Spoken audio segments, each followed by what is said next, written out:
Checking audio. Everything should be all right. Yep, everything looks good. Wait a few minutes. Let people jump on.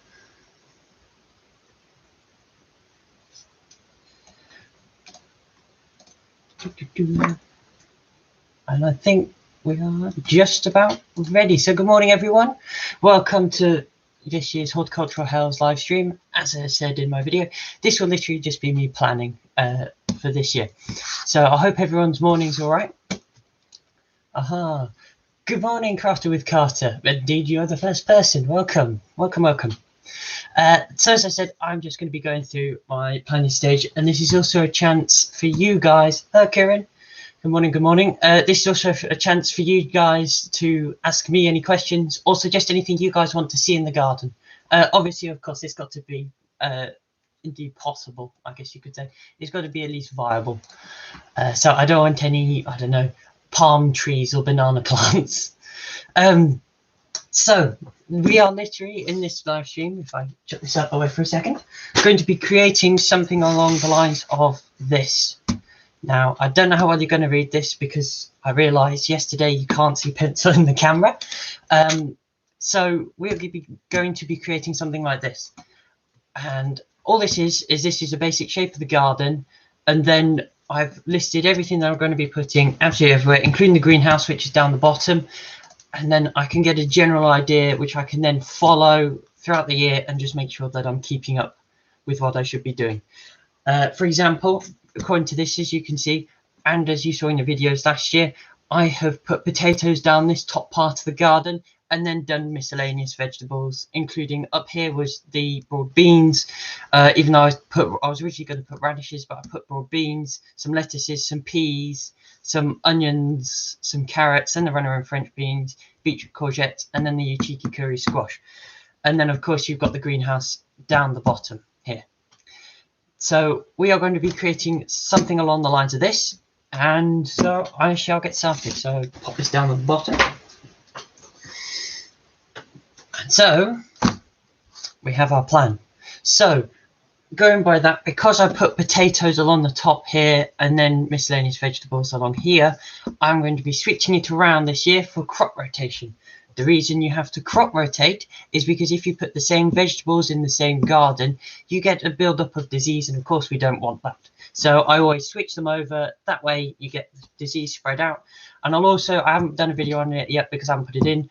At some point, I will be putting manure on the garden, probably about a ton, and spread that around and dig that in by hand, of course, save the environment and all. So we are going to be putting potatoes down this side.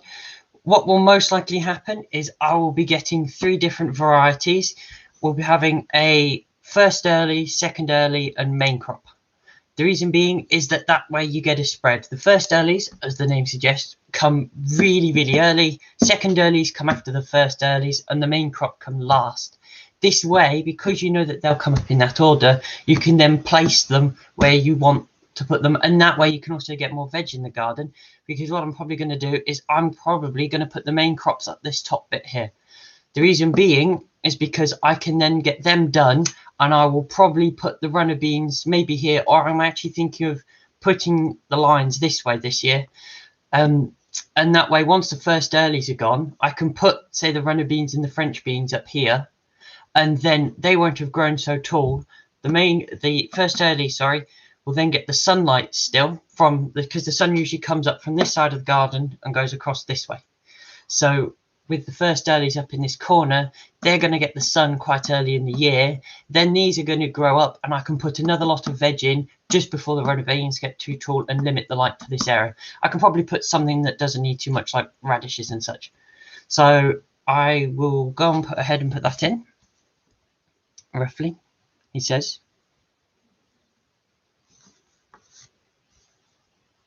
If you could draw straight lines, that would be even better. That'll do.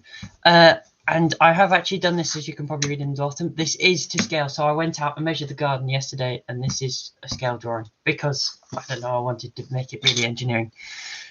So you can also, this way, it means you can space them out as much as they would need. And that way you can kind of see what space you'll need and whether you've got enough and whether you can add anything extra. So for example, I realized, when was it, last year when I did this plan, which I've got on the floor here.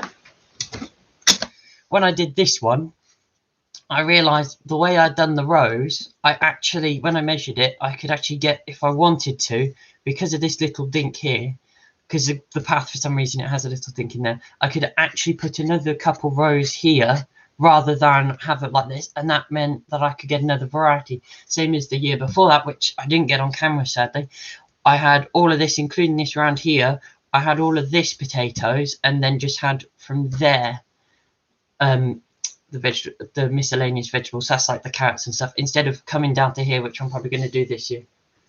Yes, dink. I know. You know what I mean, Ed. I mean crafted with cutter. Whoops. Anyway. Hey, chat's working. Way, it didn't work yesterday. So, yes, they do. Yes, they do usually help. Usually. Yeah, I'm sorry. I'm sorry. So, rough. So, as I said, rough scale is 1 centimeter on here is roughly 25 inches, or it is about 2 foot. The reason I'm doing it inches and feet is because I can always convert it later, and it's the easiest for the scale. I was rushing. I did this drawing yesterday, I think it was. Yeah, I did this drawing yesterday. And I was like, oh, I can do this perfectly. It would be fine. I can do it similar to the other this pad. But I forgot I had this pad in my wardrobe. And so I was rushing around yesterday going, oh no, where's my A4 pad? And I turned my whole room upside down. And then I found it this morning. I was like, oh, I could have used that. And sorry, I can't get my face in because as I have so little, I haven't got an encoder, so I can't have this camera. This camera is above me. Hello. And this is my webcam. And so, because this usually sits on top of my computer, which is just in front of you, which I shan't show you, else I shall create an infinite loop of streams. And so that usually sits on my screen. That usually sits, so I can't use the webcam, sorry, as like a face cam and then have a camera in front of me, because this other camera is about head height. So you just see the camera. So I was like, is there any point getting it encoded? Not really. Plus, this is probably, sadly, going to be the only stream of horticultural hails, unless you guys want me to do another planning stream next year. And also, don't feel like you have to. No, you don't know. Oh, such a shame. Anyway, so usually with potatoes, you want to give them about 2 foot growing room and then about a foot to 2 foot in between for molding. So the reason for this, as I said, is because the current bushes are along here. If I don't know, let's do some currant bushes. The white currants, the red currants, and the black currants, and a couple other currant trees are along this back here. This means that they will slightly overspill the garden at the back, so you can't have the potatoes too close to this back edge. So we make them have 2 foot. That way we can bring them a foot from the edge. So if we come to about halfway, we can have them about a foot from the edge, as such. And that way we can have first earlies here. And then that'll still leave this area along this back for molding. And also, as I explained last year, all molding is just pulling up soil from another part of the garden and putting them on top of the potatoes. And then, actually, it's quite cool, the potatoes grow off of the roots and form. First earlies aren't necessarily too big. The main crops are usually the biggest. I've grown some main crops to be, you can't get a general scale, but about that big. So about 15-20 centimeters long. You can get them like proper jacket potato size, as main crops usually are, or you can use them for roast potatoes, etc., etc.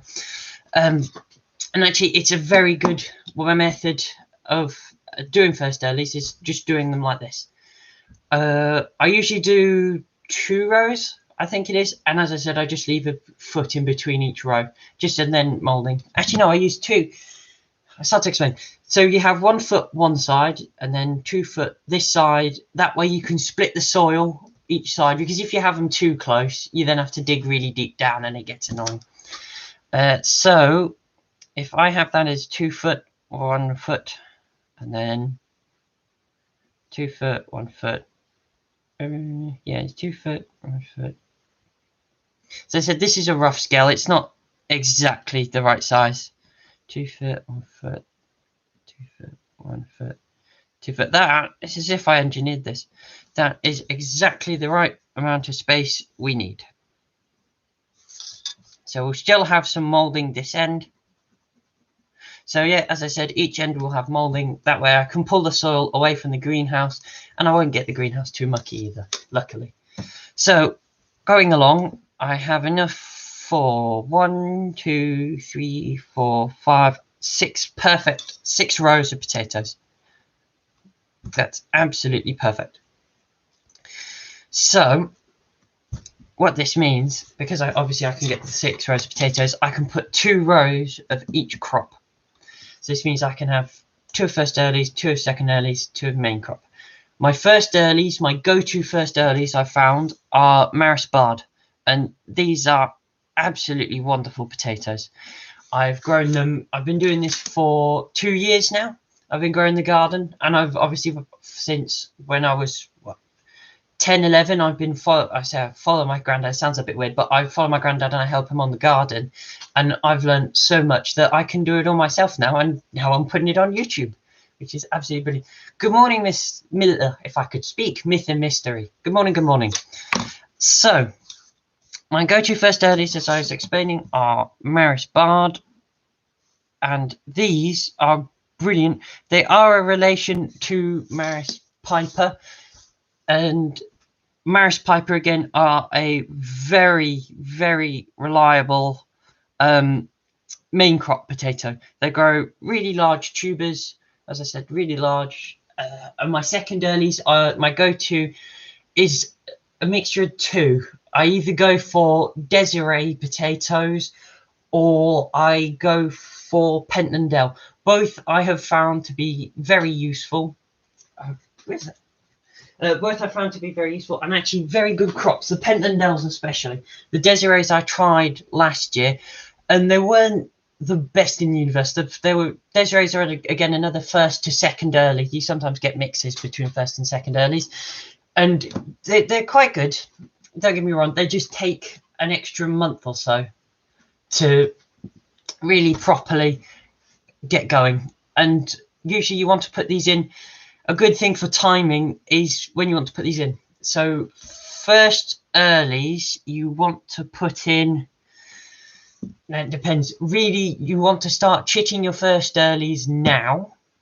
That way that all chitting is putting them with a piece of newspaper in a tray and leaving them in sunlight. Morning is putting them in a tray in the sunlight, and that way when they sit on top they grow shoots. Sometimes they'll be only about that long, and then sometimes they'll grow that long depending how long you chit them. So as I said, last year I started chitting my potatoes about now, which I'll probably do a video on it. I've still got to buy them actually. That's a good point.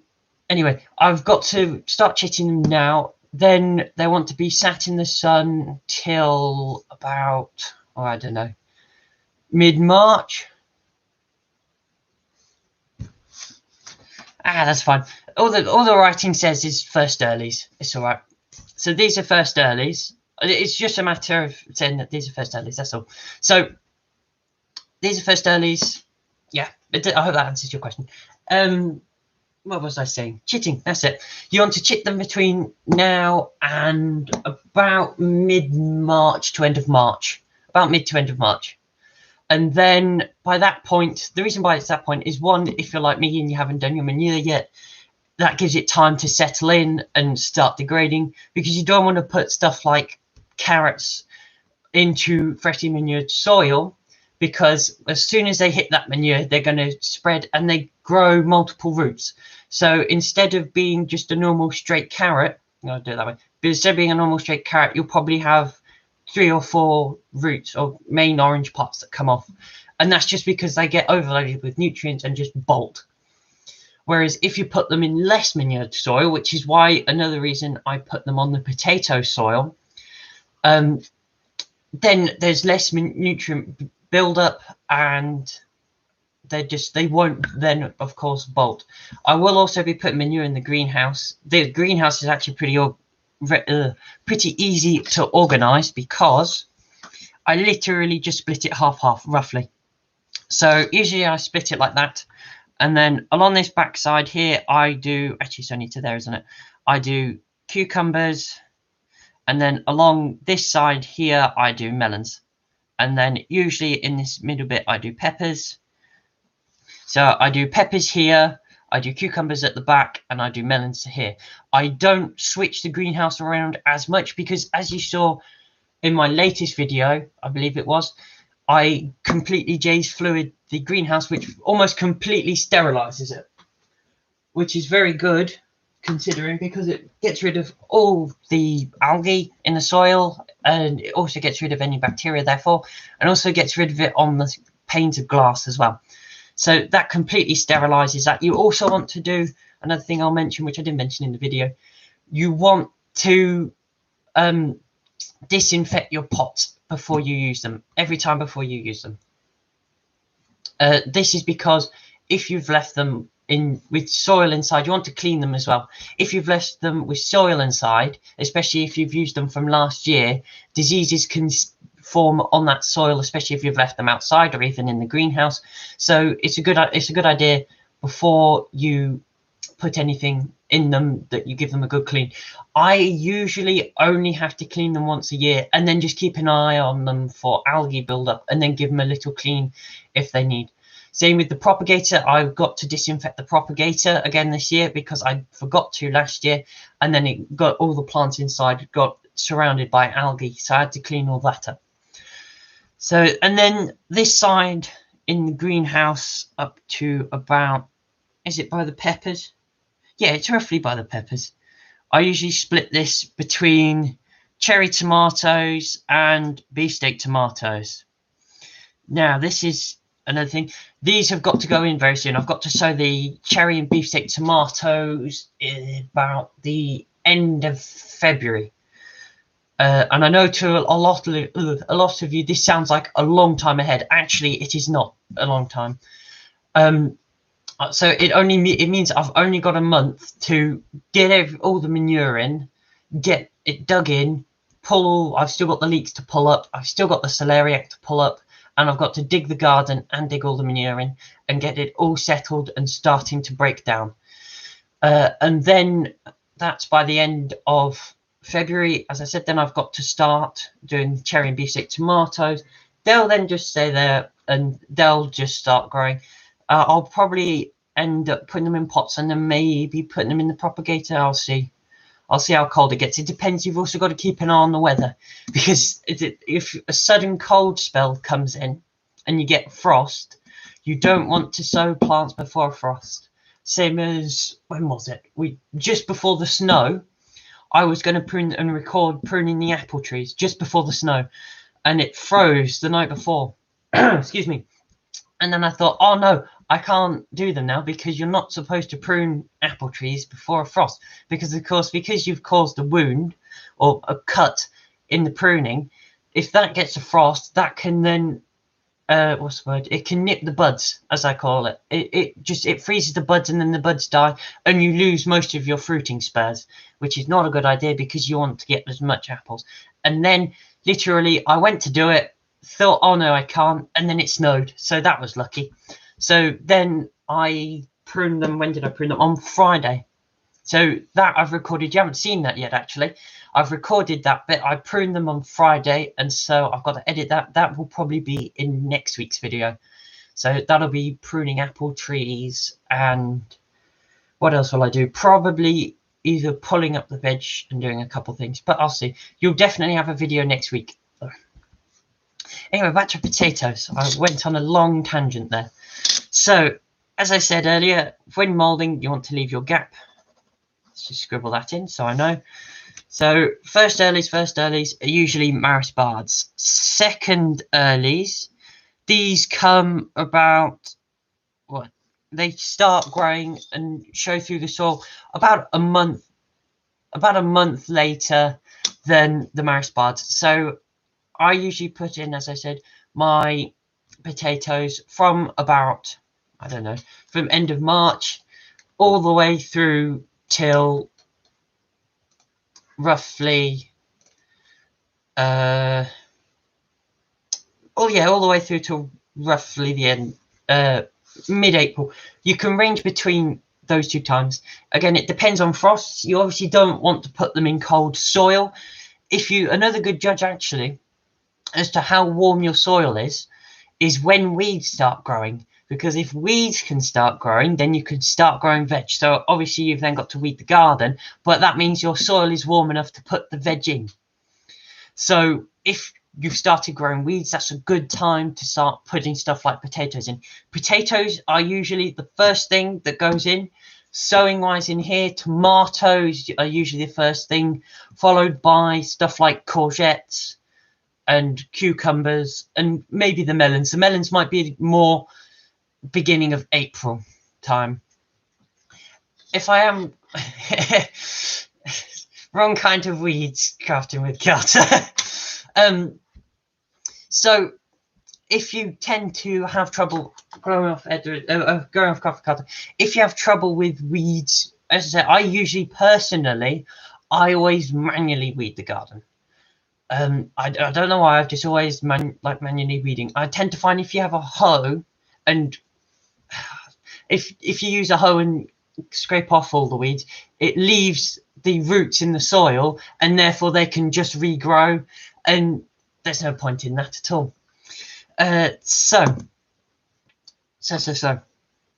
then we're going to move on to second earlies, which are here. So usually I have 2 rows of second earlies. Now, as I said, I'm still in debate as to whether to go for Desiree potatoes or Pentland Dell potatoes. I'm still in debate. I will probably go with Pentland Dells. Probably. Again, that'll be decided closer to the time when I do the video. Or when I have to chip them, so it'll be soon, but it won't be really, really soon. And then I will put in a couple rows of main crops. No, I don't think I will crafting with Carter. Not yet. Maybe in a bit. Oh, do a poll as to which one? I'll think about it. I'll have a think. So, as I said, anytime all the way through this, if you have any questions, please do just ask them. Good morning, Neon Lights. How are you? Excuse me. If you do have any questions, do just chuck them in the chat. I will do my best to answer them. If I need to look in my book, I will have a look in my book, and I will answer them to you on stream as soon as possible. And so we have my main crops. Well, at least you got some drawing done, I guess. But shame about your sleep. That's a shame. So these are usually, I say third early. Why have I put third earlies? These are main crops. Whoops. I'll draw this in here. So as I said, my main crop potatoes are usually Maris Piper. The reason that I go for that's not true. That is not true. You can draw. So I usually go for Maris Piper. The reason I go for Maris Piper is my granddad does he goes for Maris Piper in a couple. He obviously got a larger garden. I'll do a video, COVID permitting. I'll do a video on his garden because it is absolutely massive, and it's honestly, I've learned in the best place possible to garden. It's absolutely a wonderful place, and so by having him know how to grow Maris Piper, it's really good. If something goes wrong, I can literally just give him a call, go, hey, this has gone wrong. What do I need to do? So that I usually ask him another good thing is he knows so much. I can just call him, or if I need to, I can just cycle because he doesn't live too far from me. I can literally just cycle and go and ask for him. It also means that I can share seeds, etc. Of course, because of COVID, that's not possible, which is a shame. But there you go. So Maris Piper, second earlies are usually going to be Penandel or I've forgotten, Penandel or Desiree. That's it. The reason I go for Desiree is actually Desiree is a salad potato as well, which, because I enter a local horticultural show, comes under a separate category. So I can actually enter in main crop potatoes and salad potatoes. The problem is with Desirees, they're a salad potato, but because of the amount of manure I put in the soil, they grow massive, and they don't like massive salad potatoes. So that's the only downside. But oh well. So I'm just going to do this. This is usually my workbench. So moving on, that's the potato sorted. As I said, just recapping those, I'll start to chit anytime soon. Sorry, I've made that go all wonky. There you go, you can read it now. So these I'll start chitting very, very soon, like maybe next week to 2 weeks. I'll order these probably online and get these in. I might put, actually, because I've got some space down this edge, I might put the squashes. That's a good idea, actually. I might put the squashes against the greenhouse this year. Excuse me. So I'm probably going to put squashes along here, potatoes along here. Because I put the squashes, you guys saw, I put Yuchiki curry squashes. I never showed you. They make the most brilliant soup. I do recommend, if you can grow squashes, if you've got room to grow squashes in your garden, if you have a garden, it's honestly, they make the best soup. It's honestly, it's brilliant soup. So moving on, I've got my headphone cable in there. Whoops. Oh well. Moving on, I'm going to do this side of the garden. So the plan is to put runner beans and French beans this side. So Mr. House, are you growing your own young plants and seeds, or are you getting your own from a garden centre? And if so, would you make a video of you getting them and showing me what you got? So the plan is, I've actually, you can't really see it, I've got a massive box of seeds behind me. I don't know whether I can show this, but I have, this is my box of seeds. So in here I've got, if I show you, so in here I've got some runner bean seeds. In here I've got some French bean seeds. These are ones from last year, but they should work again this year. I've got loads of seeds. I've got stuff like parsley, coriander, cress, beetroot, etc., etc. So a lot of the seeds I've got here already. So it's just a matter of choosing the right ones to go where. Yes, a lot of seeds. A lot of seeds. So those are, it's just going to be a matter of choosing what needs to go where. But things like the Yuchiki curry, I'm going to have to go through and try and find it. If I haven't got those seeds in, those will be a matter of buying those and then getting them in. Any seeds like the potatoes and stuff, consumption of seeds, anything like the seed potatoes or the Yuchiki curry squash seeds, I can do. The tomato plants, last year I took this, an interesting thing. I take offcuts of tomatoes. So when you see a tomato plant, you saw, you have the main stem that comes down, and then you have a leaf. But when the leaf comes out, there's a side shoot. If you carefully pinch that side shoot out, put it in some rooting compost, and then put it in some compost and keep it watered, that will produce a tomato plant. Now, my granddad does usually get, I don't know, about 100 plants to fill his tunnel. He's not going to do as many this year, but so it means I will probably pinch a few.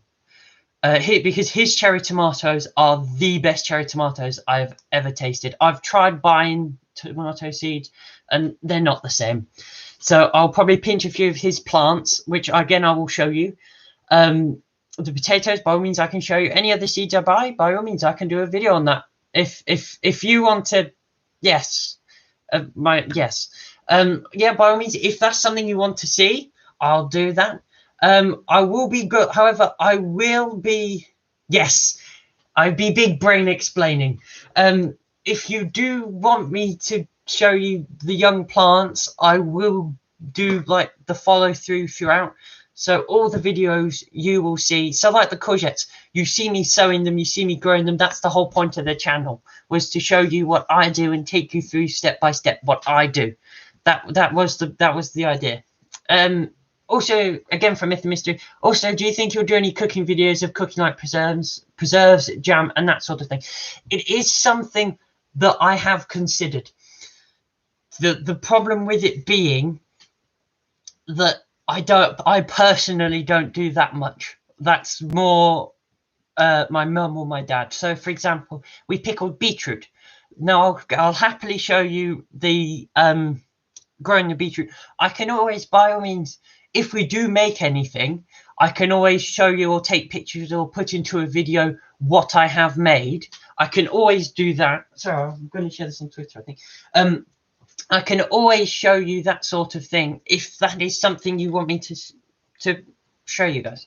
If that is something you guys want to see, then by all means, I will. So you can see my phone now. So if that is something, yep. Any other questions, just chuck them in. I'm just going to share this on Twitter group.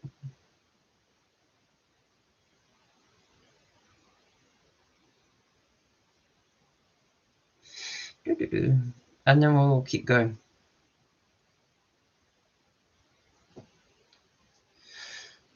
So one thing which I'm thinking I want your guys' opinions of is I'm thinking of, I have a wheelbarrow in the garden, a Horticultural Hales wheelbarrow. We found an old wheelbarrow and I spray painted on the side. Oh, I never did. I spray painted on the side Horticultural Hales. And actually, thank you for being here, Crafting with Carter, because Crafting with Carter 2 completed a challenge of mine. I set in a video last year, I put in the comments that I had hidden said wheelbarrow in a video. And I said, if you found it, I would pin your comment and give you a shout out in the next video. Now, last week, I completely forgot. And so there you go, Crafted with Carter 2. There's your shout out. If you like funny videos of people making things, go check out Crafting with Carter. He's actually, some of his videos are very funny. One of his newest ones, well, oh yeah, one of your newest ones was wrecking my garden. So that was quite funny to see. Also, I did feature I had to call him, and that was pretty funny, I must admit. Whoops.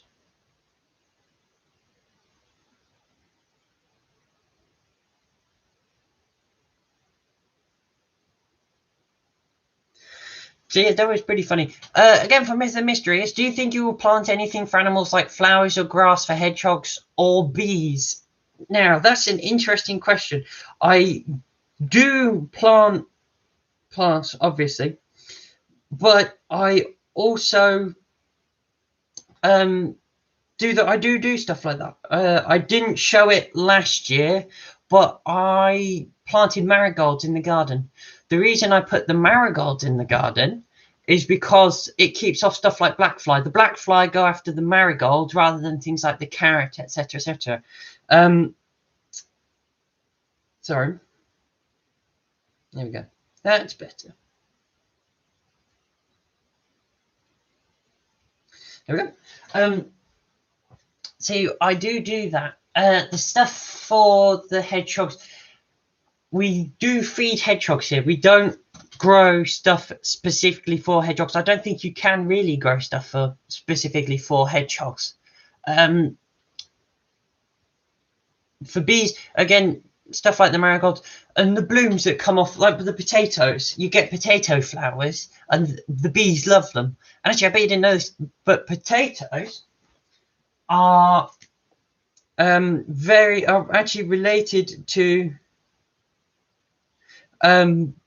tomatoes.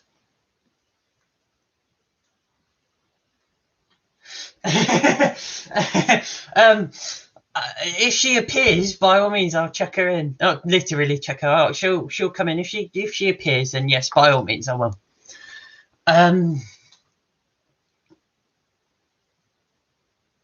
But until then, maybe not. Anyway, go back to bees. Yeah, potatoes are actually related to tomatoes. So when you grow potatoes, I'll show you in one of the later videos when they grow. You actually grow what looks like tomatoes off your potato plants, and so that's why I'm growing the squashes down this side and blumping everything up this way. Because if I get, say, I don't know, tomato blight, that can then transfer to the potatoes and give the potatoes blight, and then that takes out to my tomatoes and my potatoes at exactly the same time, which is not good. So going over here, I think what I'm going to do is I'm not 100% sure. I will either put the stuff down this side for the French and runner beans, maybe, because that then hide, or put them here. Actually, that's a good point. Ooh, I'll have a think. But either way, I'm going to do the rows this way this time. Yeah, we'll go that way. We can always change it. So I am going to leave a little bit of room for walkway space, and then we are going to. Helps if my pen could write. We are going to put French and runner beans here. So the reason I do it this way actually is quite interesting, because if you have on one side, because the sun comes up and goes that way, this one side doesn't, it gets all the light, whereas this other side doesn't. Yes, it is there, but the canes are not tall enough to hit the cherry tree. And by putting them this way, they then get an even spread of light the whole way along. That's also why, sorry, Mr. Mystery, that's also why I'm leaving this space along here, because if I can put something like radishes down this side if I really wanted to, but it also leaves that gap between the tree. And also something I'm going to try with these first earlies, I might cycle these. So once these first earlies are gone, I'll probably cycle them for something else, probably celeriac. Probably something like celeriac, or just something else that will come up in the later in the year. The main crops I will probably second earlies or main crops. One of these two I will then cycle out for leeks again, which will come in the later in the year. But when you think of planting a garden, you can't think of planting and then taking out. So this stuff, all of this stuff will probably be out of the garden by September, October. So of course you've then got the end of October, the whole of November, the whole of December, and then we start things again in January. So by cycling this stuff out, you're using the garden more effectively. So even though this area here won't have as much nutrients, by putting this and cycling some stuff in, you're then using it twice and being able to grow more stuff. So French and runner beans will go there. Now, what else do I want to grow? So things on my grow list, I think personally, are as a definite are going to be beetroot, carrots, broad beans, and peas. The peas, we'll see if I can nab some plants off my granddad. We'll see. The broad beans I will probably do from seed, personal seed. Carrots, and then beetroot I can do from seed. Carrots I can do from seed. Oh, and I need to do some radishes and lettuces.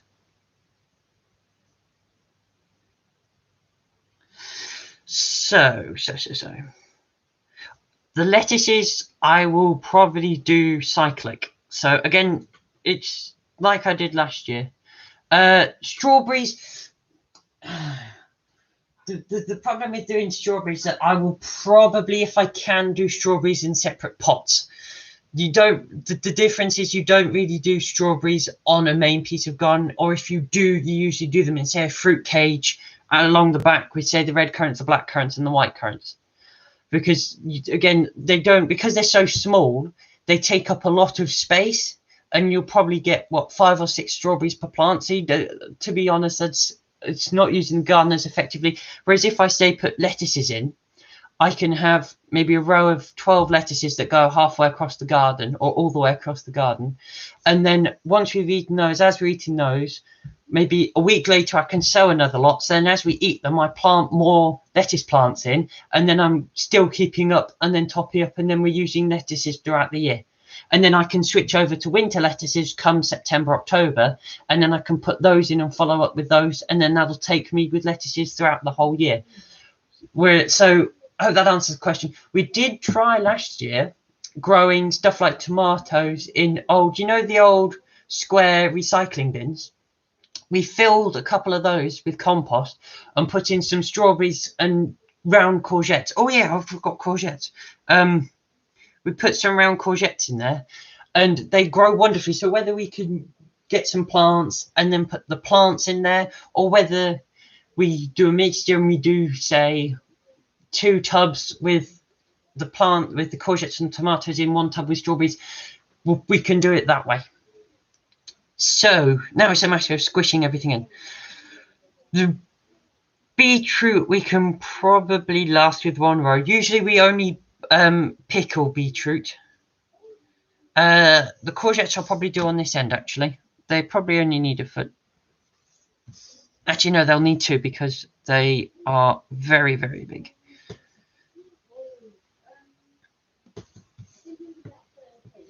Here we go. There we are.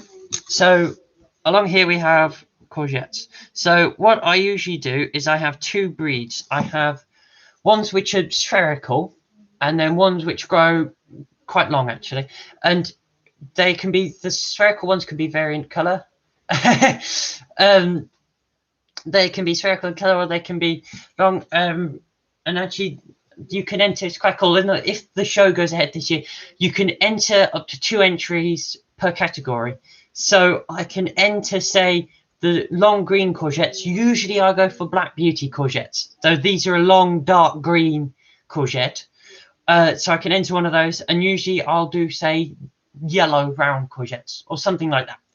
I grew round courgettes last year, and actually all we did with the courgettes last year is we picked them, cut the top off, and spooned out the inside, so it was like a mini bowl, and then just ate the whole courgette. And actually it was very nice. So you stuff it with stuff like mint, tomatoes, peppers, onions, and basically like a mint sauce, and then put it into courgette. Oh, it is lovely. So that ticks off courgettes. And yes, they need about 2 foot of space because they can grow really large. They grow really large leaves, and that takes up a lot of room. And if they spread onto the secondaries, it doesn't matter too much whether they do. So courgettes done. We can always, because I'm not sure how well the carrots are going to grow this year, because they didn't grow very well last year. So I'm tempted not to do them, but we'll see how that goes. Broad beans. I don't want to put all the beans in one spot, do I? Actually, no, I can.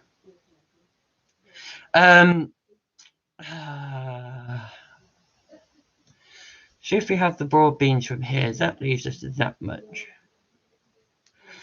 Dun, dun, dun. And then, oh yeah, no, that's perfect. Yeah.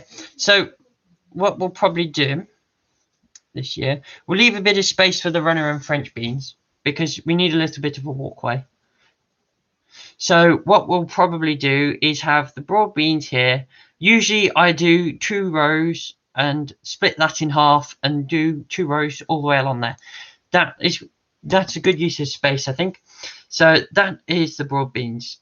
And then, as I said, I've got beetroot, radish, peas, and lettuces.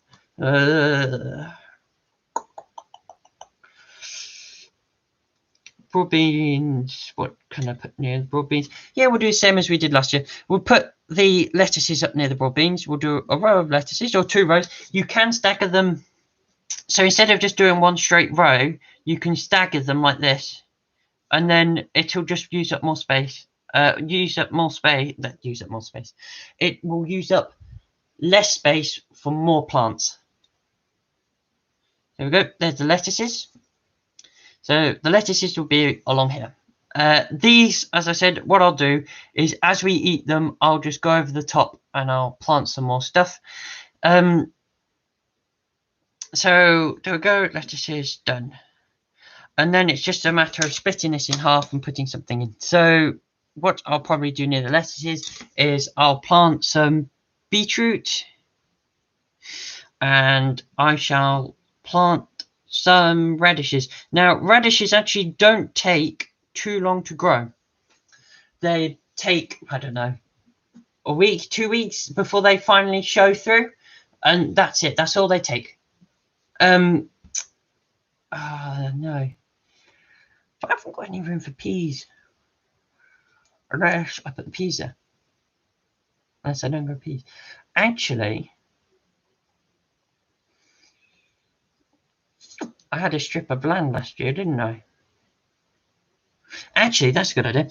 Instead of putting the celeriac up here, what I'll do is I'll cycle this one with peas. So once the first earlies are gone, I'll cycle this one with some peas, and then I'll probably cycle, I'll cycle the main crops.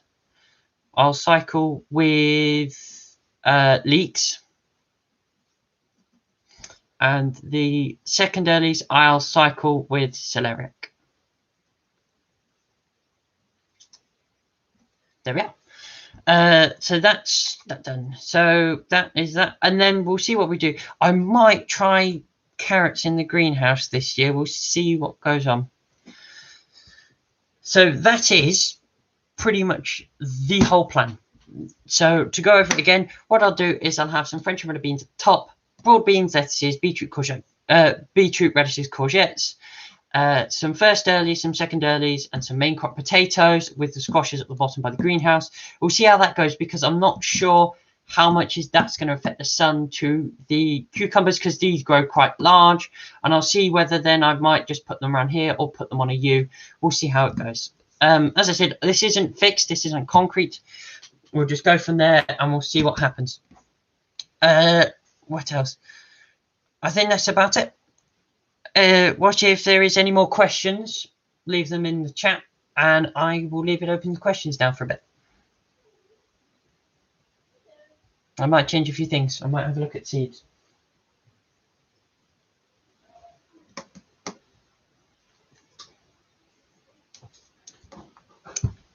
Oh, actually, no,